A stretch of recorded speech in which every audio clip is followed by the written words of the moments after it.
Pemirsa, mantan Wali Kota Manado, Vicky Lumentut, jalani pemeriksaan di Kejari Manado selama lebih dari 12 jam pada hari Kamis malam. Mantan Wali Kota Manado, Vicky Lumentut, jalani pemeriksaan di Kejaksaan Negeri Manado pada hari Kamis kemarin.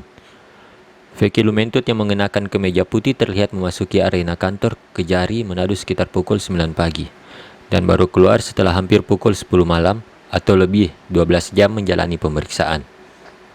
Kepada awak media yang telah menunggu di depan pintu Kejari Manado, ia mengaku sudah tidak ingat beberapa pertanyaan yang sudah ia jawab di hadapan penyidik. Cukup banyak, saya nggak ingat berapa banyak, tapi cukup banyak. Pertanyaan apa saja Pak? Mohon izin Pak. Sudah dijelaskan itu teknis, tanya aja ke kasih Pitsus. Saya nggak bisa jelaskan di sini apa-apa yang ditanya.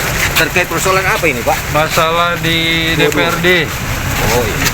Kaitan dengan tunjangan perumahan dan transportasi. Kasih Intel Kejari Manado, Hijran Safari menjelaskan kedatangan mantan wali kota Manado tersebut diperiksa sebagai saksi untuk dugaan kasus tindak pidana korupsi, penyimpangan penetapan dan pembayaran tunjangan perumahan dan tunjangan transportasi terhadap pimpinan dan anggota legislatif periode 2014-2019.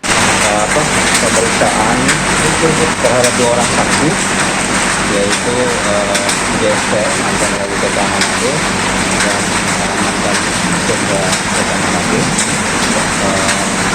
Mereka berdua dimintai keterangan sebagai saksi terkait keterangan lanjutan terkait dugaan penyimpangan, tindak pidana korupsi, dugaan penyimpangan, penetapan dan pembayaran tunjangan perumahan dan tunjangan transportasi terhadap yang didapatkan terhadap pimpinan dan anggota DPRD Kota Manado periode 2012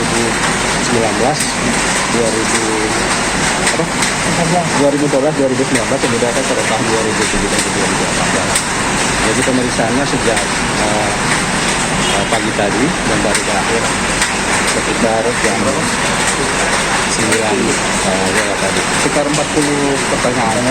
Ia menambahkan bahwa pemeriksaan terhadap mantan wali kota Manado ini merupakan pemeriksaan kedua. Pemeriksaan sebelumnya telah dilakukan pada Selasa silam kepada pimpinan daerah Kota Manado periode 2014-2019. Selain mantan wali kota Manado, pemeriksaan untuk kasus ini juga dilakukan kepada wakil wali kota Manado dan 3 orang pimpinan DPRD Manado, yaitu ketua dan 2 orang wakil ketua DPRD Manado periode 2012 hingga 2019. Yang satu diantaranya saat ini menjabat sebagai wakil wali kota Manado. Queen Simatau melaporkan untuk Kawa Nua TV.